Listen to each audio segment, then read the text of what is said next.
Hello guys, welcome to this video. இந்த வீடியோவில் எதை பற்றி பார்க்க போகிறோன்னா, இந்த வாரம் நான் எடுத்த ட்ரேடை பற்றி எக்ஸ்பிளைன் பண்ண போகிறேன். அண்ட் இந்த வாரம் மார்க்கெட் எப்படி இருந்து ஃபாரெக்ஸில் அப்படிங்கிறதையும் சொல்ல போகிறேன். ஃபர்ஸ்ட் ஆஃப் ஆல் இந்த வீக் வந்து ரொம்ப குட் வீக் தான். இந்த வீக் ப்ரைஸ் ஆக்ஷன் வந்து சூப்பராக ஒர்க் ஆயிருந்து. மார்க்கெட் வந்து நல்லா தான் பிஹேவ் பண்ணியிருந்து. ரொம்ப ரொம்ப ஒஸ்ட்டுன்னு சொல்ல முடியாது. இப்போ கொஞ்சம் கொஞ்சமாக என்னோட ஸ்ட்ராட்டஜி ஒர்க் ஆகிட்டு வருது. அவ்வளோதான் கைஸ். எப்போவுமே ஒரு ஸ்ட்ராட்டஜிங்கும் போது 1 மந்த்து ஒரு 10 ட்ரேட் எடுக்கீங்கன்னு வைங்களேன். ஒரு 2 வீக்கில் 10 ட்ரேட் எடுக்கீங்க, இல்லைனா ஒரு 1 மந்தில் 10 ட்ரேட் எடுக்கீங்கன்னா, அது வந்து ஒவ்வொரு மந்த்துமே உங்களோட வின் ரேட் வந்து டிஃபர் ஆகும். ஃபர்ஸ்ட் மந்த் வந்து உங்களுக்கு 6 ட்ரேட் வின் ஆயிருக்கும். செகண்ட் மந்த் வந்து 7 ட்ரேடு, தேர்ட் மந்த்து 3 ட்ரேடு தான் வின் ஆயிருக்கும். அதான் ட்ரேடிங். நீங்கள் அதை வச்சு தான் ஆக்சுவலாக வந்துட்டு மந்த்லி நீங்கள் வந்து உங்களோட இன்கம் வந்து கொஞ்சம் கொஞ்சமாக க்ரோ பண்ணணும். ஓகே, நான் எடுத்த ட்ரேட்குள்ளே போவோம் ஃபஸ்ட்டு. இந்த வீக் வந்து என்ன ட்ரேட்லாம் எடுத்திருந்தேன்னா, நியூயார்க் செஷனில் மட்டும்தான் ட்ரேட் பண்ணியிருந்தேன். அண்ட் யூரோ ஜிபிபியில் மட்டும்தான் ட்ரேட் பண்ணுறேன் இப்போதைக்கு. அண்ட் தென் 3 ட்ரேட்ஸ் எடுத்திருந்தேன் இந்த வீக்கில். என்னென்ன டேஸ்லன்னா, மண்டே அண்ட் வெனஸ்டே. மற்ற டேஸ் வந்த மார்க்கெட் நம்ம எக்ஸ்பெக்ட் பண்ணுற மாதிரி இல்லை. நமக்கு ஒரு நரேட்டிவ்னு ஒன்று வேணும்ல, அந்த டைமில் ட்ரேட் பண்ணுறதுக்கு. அந்த நரேட்டிவ் இல்லைன்னா டேரெக்டாக லேப்பை க்ளோஸ் பண்ணிடுவேன். அதான் வந்து best choice and best option. So எல்லோரும் இதை ஃபாலோ பண்ணிக்கோங்க. அண்ட் நெக்ஸ்ட் வந்து ஸோ ஓகே, நான் சொல்லியிருந்தேன், ஆல்ரெடி சொன்னது தான். மண்டே அண்ட் வெனஸ்டே ட்ரேட் எடுத்திருந்தேன். மண்டே அண்ட் வெனஸ்டே என்ன ஸ்ட்ராட்டஜி ப்ரோ யூஸ் பண்ணீங்க அப்படின்னு கேட்டிங்கன்னா, இந்த இருக்குது ஆக்சுவலாக. மண்டே வந்து இது 4 ஹவர் ரிவர்சல் செட்டப். நீங்கள் ஆல்ரெடி வாட்ச் பண்ணியிருந்தீங்கன்னா தெரிஞ்சிருக்கும், நம்ம பழைய வீடியோவில் அந்த செட்டப் எக்ஸ்பிளைன் பண்ணியிருப்பேன். அண்ட் தென் இது ரிவர்சல், இதுவும் reversal. So Monday and Wednesday மட்டும்தான் எடுத்தீங்க. எப்படி ப்ரோ 3 ட்ரேட் எடுத்தீங்க அப்படின்னு கேட்டிங்கன்னா, மண்டே வந்து 2 ட்ரேட் எடுத்திருந்தேன். அண்ட் வெனஸ்டே வந்து 1 ட்ரேட் எடுத்திருந்தேன். மற்ற டேஸ் வந்து ஸ்கிப் பண்ணிட்டேன். மண்டே இந்த 4 ஹவர் ரிவர்சல் எப்படி ஒர்க் ஆயிருக்குன்னு லோ டைம் ஃப்ரேமில் பார்ப்போம். ரிஸ்க் டு ரிவார்டு வந்து 1:2.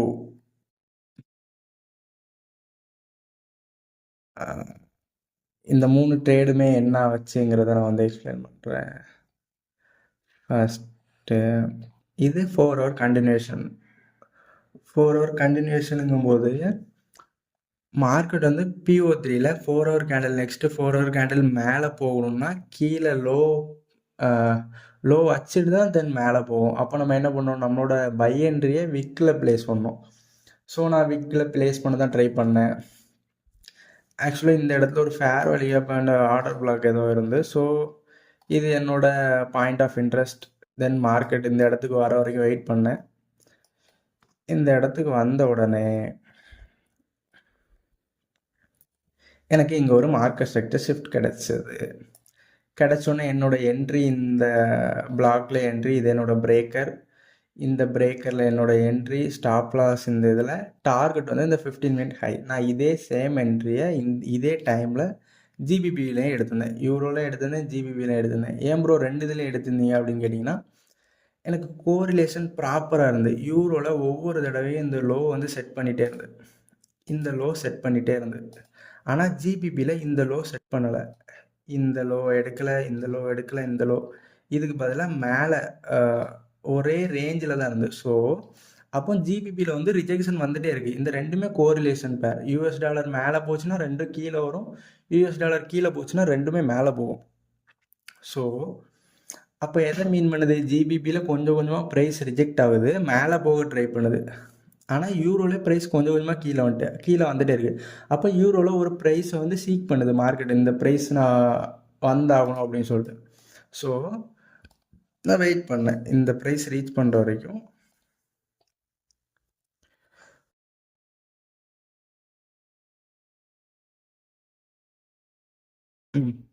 இந்த ப்ரைஸ் ரீச் பண்ணுற வரைக்கும் வெயிட் பண்ணேன். இந்த ப்ரைஸ்க்கு அப்புறம் எனக்கு ஒரு ப்ராப்பரான மார்க்கெட் செக்டர் ஷிஃப்ட் கிடச்சிருந்து. இந்த ஷிஃப்ட் வந்து டிஎக்ஸ்ஒய்லேயும் இதே ஷிஃப்ட் இருந்து, அண்ட் தென் ஜிபிபியூஎஸ்லேயும் இதே ஷிஃப்ட் இருந்து. ஸோ நான் வந்து என்னோட ஆர்டரை இங்கே ப்ளேஸ் பண்ண ஸ்டாப் லாஸ். எனக்கு இந்த 15 மினிட் ஹை வந்து ப்ராப்பராக தெரியும். இந்த ஹை தான் என்னோட டார்கெட்டாக இருந்தது. இது ஒரு 15 மினிட் ப்ராப்பரான ஹை.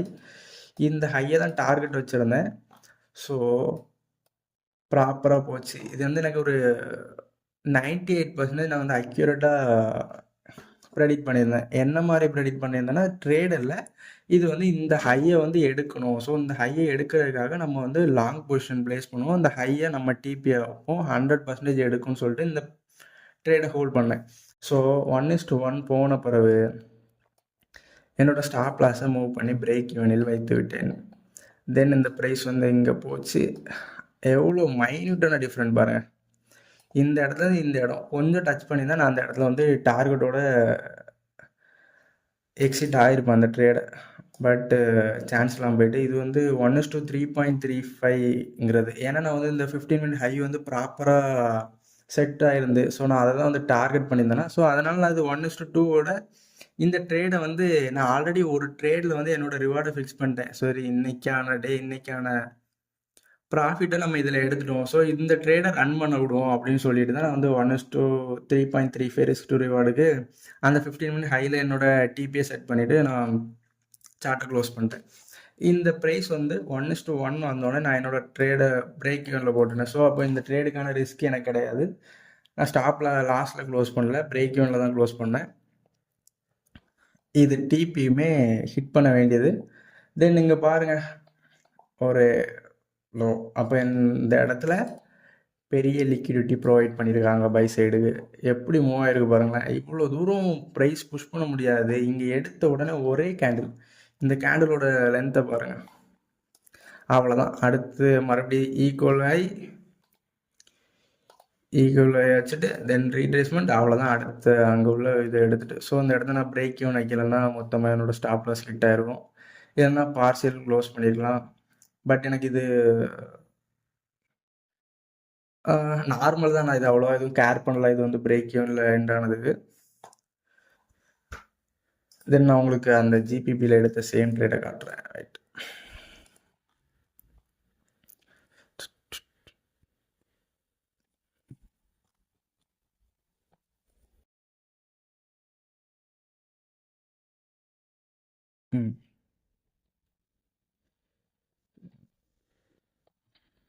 இங்கே பிரிண்ட் ஆகிட்டு போகிறேன். ஆக்சுவலாக என்ன நடந்ததுன்னா, இந்த ஃபேர் வேல்யூ கேப்பில் நான் இங்கே ஜிபிபியில் என்ட்ரி எடுத்தேன், யூரோவில் எடுக்கலை. யூரோவில் இந்த ஹையை எடுத்துகிட்டு மார்க்கெட் மறுபடியும் ஹை க்ரியேட் பண்ணிகிட்டே இருந்தேன். ஆனால் ஜிபிபியில் ஹை எடுக்கலை, லோ க்ரியேட் பண்ண முடியலை. இது யூரோ வந்து லோ க்ரியேட் பண்ணிகிட்டே இருந்து, ஜிபிபி லோ க்ரியேட் பண்ணல. ஸோ இது அக்குமுலேட் ஆகிட்டு மேலே தான் புஷ் பண்ண 90% அக்யூரேட். ஸோ இந்த ஸ்ட்ராட்டஜிக்கு பிகினில் உள்ள கண்டெக்ஸ்ட்டை கொஞ்சம் அண்டர்ஸ்டாண்ட் பண்ண ட்ரை பண்ணுங்கள். ஸோ இது என்ன மீன் பண்ணுது, ஜிபிபி வந்து கீழே போகிறதுக்கு அதுக்கான இது இல்லை. அது வந்து கீழே போகிறதுக்கு விருப்பம் இல்லை ஜிபிபிக்கு. ஸோ யூரோ ஒரு ப்ரைஸை சீக் பண்ணிட்டு மேலே வர ட்ரை பண்ணுது. ஸோ இது என்னோட மார்க்கெட் ஷிஃப்ட். யூரோவும் நான் இந்த ட்ரேட் லாஸ் ஆனாலும் இன்னொரு பொசிஷன் பிளேஸ் பண்ணுறதுக்காக வச்சுருந்தது தான். யூரோ அண்ட் ஜிபிபியில் இன்னொரு பொசிஷன் பிளேஸ் பண்ண தான் வெயிட் பண்ணிட்டு இருந்தேன். ஆனால் ஜிபிபியில் அந்த ப்ரைஸ் அங்கேயே மெயின்டைன் ஆகிட்டு. ஸோ யூரோவில் அடுத்த மார்க்கெட் ஷிஃப்ட்டில் ஒரு பிரேக்கரில் என்னோட என்ட்ரி. அங்கேயுமே நான் வந்து ஒரு ப்ராப்பராக தான் என்ட்ரி எடுத்தேன். என்னோட ரிஸ்க் ரிவார்டை 1:3 வச்சுருந்தா கூட எனக்கு அதில் ப்ராஃபிட்டாக தான் எண்ட் ஆகிருக்கும். ஸோ இது இந்த மார்க்கெட் ஷிஃப்ட் கொடுத்த பிறகு இந்த ஃபேர் வேல்யூ கேப்பில் என்னோட என்ட்ரி, ஸ்டாப் லாஸ் இங்கே 1:2. ரொம்ப இது வந்து ரொம்ப இதாகிட்டே தான் இருந்தேன், அக்குமுலேட் பண்ணிகிட்டே தான் இருந்து. தென் அதுக்கப்புறம் தான் ஒரு சிங்கிள் மூவில் ஹிட் ஆகிட்டு மேலே 1:1 போகும், 1:2 கீழே வரும், மேலே 1:1 போகும், கீழே வரும். இதில் வந்துட்டு நான் எதுக்காக இது இவ்வளோ தூரம் போன பிறகு பிரேக் ஈவன் போடலைன்னா, ஏன்னா யூரோவும் அந்த இது வந்து ப்ராப்பராக ரியாக்ட் பண்ணலை. யூரோவும் கீழே வந்துட்டு இருந்தா. ஸோ இது வந்து ரிஜெக்ட் பண்ணிகிட்டே இருந்தோன்னு எனக்கு தெரியும். இந்த லோவை எடுக்கிறதுக்கு வாய்ப்பே இல்லை ஜிபிபி. பட் எடுத்ததுன்னா தென் அடுத்த செகண்ட் வந்து இது வந்து ஃபுல்லாக புல்லிஷ் மூவ்மெண்ட் கொடுக்கும்னு சொல்லிட்டு. ஸோ இந்த ரீசன்னால யூரோ அண்ட் ஜிபிபி இது ரெண்டுமே எனக்கு ப்ராப்பர் என்ட்ரி தான். நான் அந்த என்ட்ரியுமே ஆக்சுவலாக வின்னிங்கில் க்ளோஸ் பண்ணிருக்கலாம். But next time I will close that. Okay, அடுத்த தேர்ட்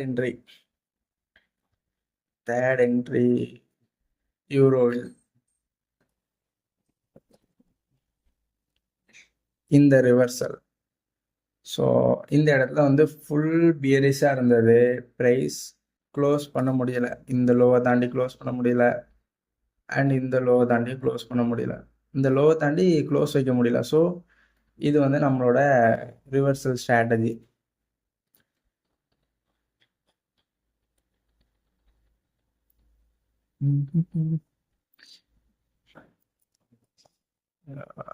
இங்கே நான் ஸ்டார்டிங் ஒரு 6:30க்கு மார்க்கெட்டில் வந்த பிறவே இந்தியன் ஸ்டாண்டர்ட் டைமில் 6:30க்கு ஈவினிங் மார்க்கெட்டில் வந்த உடனே நான் இந்த லோவை மார்க் பண்ணிட்டேன் ப்ராப்பராக. இந்த லோவில் வந்துட்டு ஒரு சூப்பரான பையர்ஸ் இருக்காங்க, இந்த லோ டச் பண்ணால் அடுத்து மேலே பறந்துடும் அப்படின்ட்டு. ஆனால் பட் அதுக்கு முன்னாடி நான் என்ட்ரி எடுத்துட்டேன், ஒரு 1:2ல ப்ராஃபிட் கேட்ச் பண்ணிட்டேன். ஸோ என்ன மாதிரின்னா, இந்த ட்ரேடுக்கு எனக்கு ஜிபிபி யூஎஸ்டிலையும் ப்ராப்பராக மார்க்கெட் சஜஸ்ட் ஷிஃப்ட் கொடுத்துருந்து, யூரோலையும் மார்க்கெட் சஜஸ்ட் ஷிஃப்ட் கொடுத்துருந்து, டிஎக்ஸ்விலையும் மார்க்கெட் சஜஸ்ட் ஷிஃப்ட் கொடுத்துருந்து. ஸோ இது வந்து ரீட்ரேஸ்மெண்ட்டுக்கு கொஞ்சம் தூரம் போவோம். நம்ம 1:1 ஹோல்ட் பண்ணிட்டு பிரேக் ஈவனில் போட்டுருவோம், ஆர் 1:2 போகட்டும் அப்படின்னு சொல்லிட்டு. ஸோ தென் ஆஃப்டர் இதுக்கப்புறம் எனக்கு 1:1 ஹிட் ஆச்சு, நான் பிரேக் ஈவனில் தூக்கி போட்டுட்டேன். 1:2 ஹிட் ஆகிட்டு ஆஃப்டர் அதுக்கப்புறம் நடந்த மூவ்மெண்ட்டை பாருங்களேன். அந்த லோ எடுத்ததுக்கு அப்புறம் இது ப்ரீவியஸ் 4 ஹவர் கேண்டிலோட லோ. 6:30க்கு ஒரு புது 4 ஹவர் கேண்டில் ஓப்பன் ஆகும். அந்த கேண்டில் லோ எடுத்தோடனே 3 கேண்டில் எவ்வளோ பெரிய மூவ் பாருங்க. இதுக்கப்புறம் சான்ஸ் கூட கொடுக்கல பாருங்களேன். நீங்களாம் இந்த இடத்துல நம்ம என்ட்ரி எடுக்க மாட்டோம் ப்ராப்பராக. ஒரு ரீட்ரேஸ்மெண்ட் என்ட்ரிக்கான சான்ஸ் கூட கொடுக்கல. அந்த லெவலில் ஒரு அக்ரெசிவான மூவ்மெண்ட். இது நான் உங்களுக்கு ஜிபிபிலையும் எக்ஸாம்பிள் காட்டுறேன்.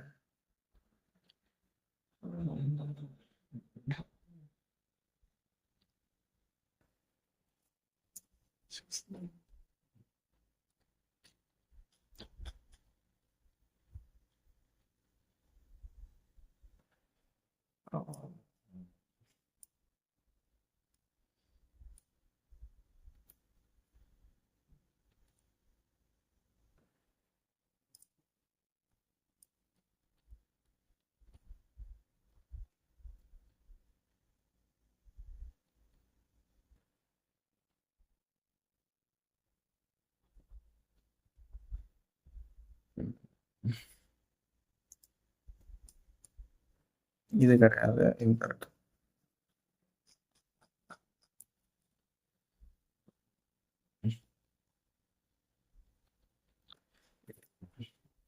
இந்த இருக்கு பாருங்க. ஸோ இந்த மார்க்கெட் சஜஸ்ட் தான். இதில் நீங்கள் இந்த ஃபேர் வேல்யூ கேப்பில் என்ட்ரி எடுத்திருந்தா கூட உங்களுக்கு 1:2 ப்ராப்பராக கிடச்சிடும். என்ட்ரி ஸ்டாப் ப்ளஸ் வந்து இந்த இடத்துல டார்கெட் 1:2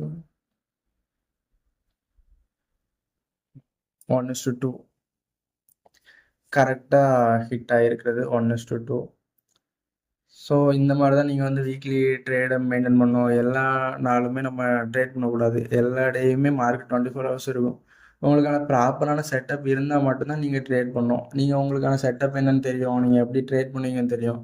அந்த இடத்துல இல்லைன்னா நீங்கள் அதுக்கான ட்ரேட் பண்ணுறதுக்காக ஒவ்வொரு ரீசனாக தேடும்போது அந்த ட்ரேடு வந்து ஃபெயிலியர் ட்ரேடு தான்.